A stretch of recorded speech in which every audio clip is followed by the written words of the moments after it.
Le pouvoir d'achat est une question majeure. Ma mesure Ouais. phare, c'est une augmentation de 10% des salaires de la majorité des Français jusqu'à 2,5 SMIC. Augmenter de 10% les salaires nets jusqu'à 2,5 fois le SMIC, 2,5 SMIC comme on dit. Augmenter de 10% tous les salaires jusqu'à 2,2 SMIC. 2,5 SMIC, 2,2 SMIC, jusqu'à 2,5 SMIC. Valérie Pécresse qui donc fait évoluer son engagement initial. Elle change d'avis sur l'augmentation des salaires. Ce soir, vous ne pouvez pas nous promettre cette fameuse augmentation des salaires de 10%. Les modalités ont changé, mais Mais non, pas les, Non, les mais modalités les n'ont pas changé. modalités Non, ont changé. non, monsieur Pujadas. Là où il y avait un malentendu, c'est que certains journalistes avaient entendu que c'était 10% dès juillet. J'ai jamais dit que j'allais baisser. Non, c'était sur j'allais 5 ans. augmenter. Alors, Ça a toujours été question sur 5 sur ans. les- Ça veut Oui, non, dire mais quelqu'un qui gagne le SMIC, eh bien, il aura 10% de plus. 10% de plus à la fin de l'année. Augmenter de 10% les salaires nets sur le quinquennat. 10% de plus à la fin de l'année. Une augmentation de 10% des salaires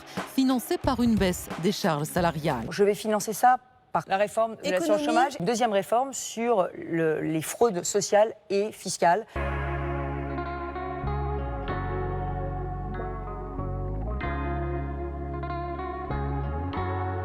On a entendu Manuel Valls annoncer des baisses d'impôts et ce matin, on le sait, elles vont perdurer jusqu'en 2017. Elles sont censées être financées par les recettes fiscales de la lutte contre la fraude fiscale. Est-ce que c'est tenable sur 3 ans? Ben non. Vous avez posé la bonne question. Depuis quand est-ce qu'on finance une dépense pérenne avec une recette exceptionnelle? Parce que les recettes de la fraude fiscale, c'est le rapatriement des capitaux par le biais de la cellule de blanchiment qu'a mise en place M. Cazeneuve. Donc en réalité, c'est des recettes d'une année.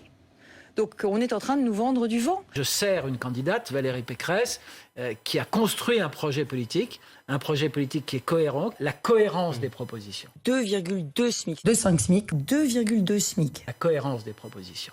Parce que si vous dites blanc un jour et noir le lendemain, Sur le quinquennat. À la fin de l'année. la réponse de la société médiatique, Je vais financer ça sur les fraudes sociales, fiscales. Les recettes de la fraude fiscale, en réalité, c'est des recettes d'une année. par effet de résonance, la réponse de la société française sera extrêmement sévère. Donc la cohérence des propositions.